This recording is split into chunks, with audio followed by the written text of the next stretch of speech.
The FBI is following up on all leads, some that are routine when it comes to criminal investigations, but also poring over tips and suggestions from far-fetched conspiracy theories circling on the internet since Charlie Kirk's death.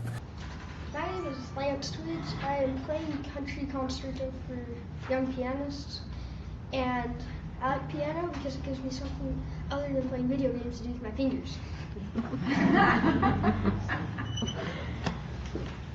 I got nightmares in my head, I fear thoughts build up until I can't feel. My mind fills up into a creature, and it haunts me somewhere much deeper.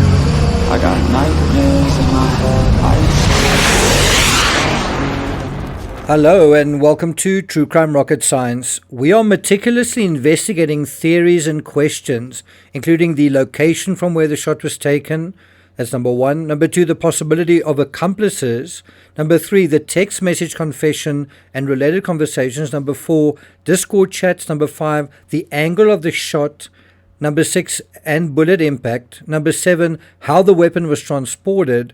Hand gestures observed as potential signals near Charlie at the time of the assassination, and visitors to the alleged shooter's residence in the hours and days leading up to September 10. Well, actually ran out of numbers there. This actually serves almost as a laundry list of conspiracy theories that you can go into. But I think it's time for a much deeper conversation. According to the New York Post, if there is a collective sense that there is more to this, more hidden context to this man than meets the eye. Well, you're not wrong.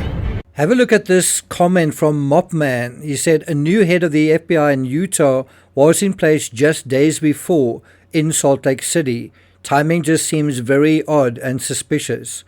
And while I've seen people going off the deep end talking about hand signals, the Mossad and Dairy Queen, there's nothing in the idea that foreign players are pulling strings here. According to the New York Times, Mr. Kirk's assassination immediately generated a deluge of false claims, baseless speculation, and conspiratorial thinking from domestic sources that has not yet relented. But the country's foreign adversaries have seized the moment as well, at times amplifying the same unsubstantiated narratives. And I can almost imagine them. I can imagine some of the enemies of America literally rubbing their hands together and looking at Americans becoming more and more confused, more and more agitated, more and more anxious, more and more manipulated, not only by these outside actors, but by their own, by Americans basically peddling conspiracy theories. And what are these foreign actors doing? They're doing this. They love it. And this is the danger. Foreign factions don't need to invent new poisonous ideas that will stick. They simply need to cotton on to those that are already homemade in the USA, that are already there. And this is what makes the opportunistic creators involved in this reckless dissemination of disinformation almost criminal. It's not just fraud, it's a dangerous fraud. It's also in this area that I feel like social media companies need to intervene. Can you just let the algorithm run riot and sort of do its will? Or should an altruistic aspect be built into the algorithm? Back to the New York Times. The day after the killing, Russia's English language news channel RT repeated unsubstantiated claims that people near Mr. Kirk were making hand signals to cue the shooter. So this is actually a Russian theory, which is basically saying that in Mr. Kirk's inner circle was this conspiracy against him. Meanwhile, law enforcement officials have said that Tyler Robinson, the man charged in the killing, acted alone. For the record, the evidence clearly shows that Robinson acted alone, although it's not quite as simple or straightforward as that, and I'm going to circle back to that in a moment. Alexander Dugin, a prominent ultra-nationalist writer in Russia, falsely claimed in subsequent days that the deep state and George Soros's Open Society foundations were behind the killing because of Mr. Kirk's faith and patriotic values. And I think a lot of Americans like the sound of that because it just sounds so ominous and so important and like something really big and serious is taking place here. That's sort of what meets their expectations. But is it reality? It's a theme echoed among some conservatives in the United States as well. Charlie Kirk was on our side of the front line that now divides humanity. Mr. Dugan wrote, "The civil war in the USA is not something distant."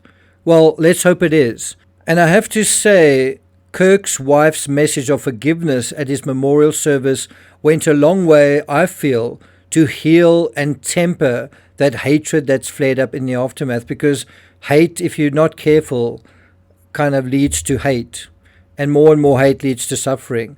And so what is the antidote to that? Well, forgiveness, even when it's very difficult.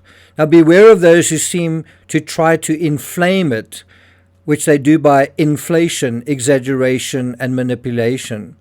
Back to the article, Russia's state media sought to link the assassination of the war in Ukraine, while officials and pro-Russian accounts online even suggested that Ukraine was somehow behind it. What a mind you have. Do you see how tremendously high the stakes are in terms of the story? Now, in the same way that you dealt with inferences and how the mind works and why we see what we believe rather than what is actually there, I also want to talk about conspiracies. I also want to talk about illusions, the way the mind can be tricked with illusions. We'll get to that in due course. But in terms of conspiracies, where do they come from? Why do they work? How and why do feckless content creators cynically try to make money by spreading them? And who do they work best on? Well, here's an early hint. Although some very smart people believe in conspiracies like Elon Musk, generally speaking, conspiracies can have a strong influence on the weak-minded. The Force can have a strong influence on the weak-minded. And the weak-minded can simply be a young person, can also be someone with not a very strong sense of their own identity. It can also be someone who's just not very informed, someone who never reads the news, who never really reads anything. That can be a weak-minded person. So what do you think? Can and do conspiracies have a strong influence on the weak-minded? Well, psychological and social research shows that conspiracy theories can strongly influence individuals who feel vulnerable. What does that mean? People who feel helpless, people who feel frustrated, people who feel anxious, also people who feel uncertain and confused. And there are a lot of these feckless creators that are increasing that feeling of confusion and uncertainty and anxiety, which only just fuels this interest in conspiracies. They feel disempowered, right? Rather than a simple matter of weak-mindedness, susceptibility is driven by a complex mix of cognitive biases, personality traits, and situational factors that make people receptive to conspiratorial narratives. There's a lot more to this, but one area I want to go into is what are the motives for certain people to believe so strongly in a conspiracy theory? And the answer is subjective certainty. In the face of all of these feelings of helplessness and confusion and being disempowered, being able to think of something with subjective certainty suddenly takes all of that away. Now you are sure that what you know is true. And the simpler the conspiracy theory, the better, because suddenly you feel like, I'm back in control. A simple, all-encompassing conspiracy narrative can be more appealing than complex reality. Now, according to an article in Time dealing with how to precisely combat the lazy thinking that goes into conspiracy theories, while it's not enough just to have the ability to think analytically, you also need the inclination to do so too. So it's not just about the ability, you've also got to be inclined to want to think like that. A little more cold, rational thought may not only help us to free ourselves from the silliness of conspiracies, but open us to new ideas. So in other words, you've actually got to consciously put your subjective self aside. All the stuff that subjectively you associate with, you've got to, in a way, say, I want to purposefully, just quickly, just temporarily, just push that aside and then just see what is actually going on here. So let's do that.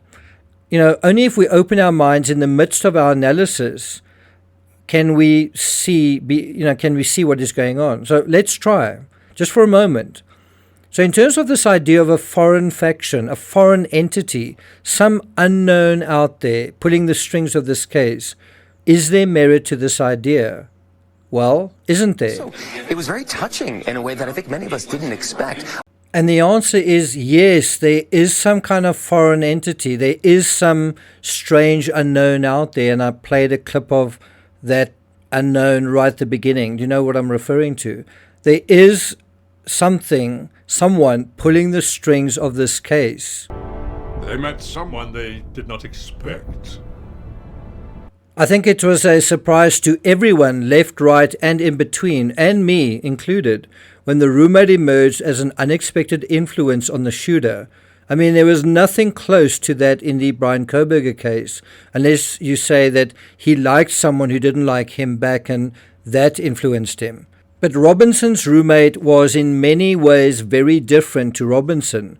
He was, or seems to be, a sort of black sheep, certainly of his own family. According to the New York Post, the transgender roommate of conservative activist Charlie Kirk's alleged assassin was previously kicked out of his parents' house over issues surrounding substance abuse, gender identity, and, this is important, a persistent video game addiction, a relative told Fox News Digital. So the video game addiction, obviously not in isolation, but certainly that was a big enough factor that his own family actually kicked him out.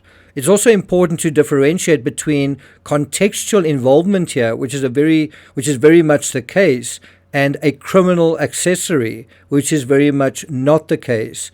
According to the New York Post, Lance Twiggs, who has not been charged with a crime, moved into a townhome in St. George, Utah, after living with his grandparents when his father kicked him out.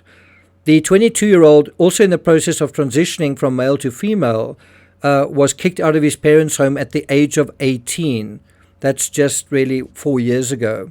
But the part I think everyone is missing, and also the part that is really the foreign ingredient feeding the magical thinking, and not magical in a good way, is that it's not the roommate that was influencing Robinson. I mean, not just the roommate. And this is the number 2 clue we all missed. Do you see the same thing that was influencing the roommate was influencing and infiltrating and deeply affecting Robinson's identity and psychology? According to the New York Post, the relative who asked to remain anonymous added that the roommate was struggling with substance abuse issues, addicted to video games, and grappling with his gender identity. But put those two together, it's not just an addiction to video games. It's an addiction or a struggle with substances. Now you put those together, video games while you're on these substances. While you're on these substances, you're playing video games. And you can see how that can start to distort your reality. And, you know, if you just think about this as a mirror, what's going on in America right now, all of these people looking from the outside in and they can't tell what reality is. That's exactly what is going on the inside, in the minds of Tyler Robinson and Lance Twiggs. Have you ever thought about that? And now that you are, doesn't that make sense? And so in this case, I suspect the foreign faction wasn't a person, but a substance. In the same way that a group of people caught up in a cult of extreme beliefs can alter their reality, well, there's also a shortcut to the same end result: hallucinogenic drugs. These are drugs that alter the consciousness, thoughts, moods, perceptions, and mental states, and thus also the reality of the user. I'm not an expert in this area, but I wouldn't be surprised if for example, MDMA, that's ecstasy, also known as Molly, it's a popular drug in the furry fandom area. What it basically does is make feelings much more intense. According to DEA.gov, adolescents and young adults use it to reduce inhibitions and to promote euphoria, feelings of closeness, empathy, and sexuality. And what were those other feelings we were talking about? You know, in other words, when we said why do people want to believe in conspiracies? Because they feel vulnerable, because they feel uncertain, because they feel disempowered, because there's a kind of a weak-mindedness going on. And so taking drugs is the exact same thing. Conspiracy belief is a kind of psychological drug that makes you feel better. Well, you also get drugs that make you feel better as well. Because make no mistake, it's not a nice feeling to not know what exactly is going on. And in terms of substance abuse, of course, besides the high, there's also paranoia, there's also anxiety, there's also confusion. That's the part that you don't really hear about very much when someone wants to take a substance to feel good. Is the high is very nice, but the low actually makes those original feelings even worse. Those negative feelings that are already there also get even worse. And so if there are bad feelings, feelings of hatred, which we know Robinson had, these are much more intense on these substances. And this isn't a conspiracy theory. This isn't a theory interchangeable with all the others. What we have here is some anchoring from the real world. According to the New York Post, the real reason he was acting out, this is Lance Twiggs, was because he was using drugs and alcohol and he was addicted to gaming. So I think this is a lot more than someone sitting behind a keyboard playing video games with a transitioning companion. Doing this while high would make the world tilt under their feet, shifting and distorting reality, blurring the line between the matrix of the computer game and the real world. And in a very real sense, the assassination feels a little like a clip out of a computer game, doesn't it? The bottom line here, though, is that intuitively, one is on the right track to say Tyler Robinson wasn't acting alone, or more accurately, in a vacuum. The context is important and it does matter.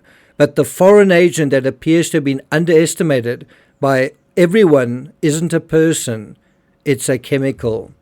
Well, I'm not going to take it further than that. Thank you for listening, and I'll see you guys next time.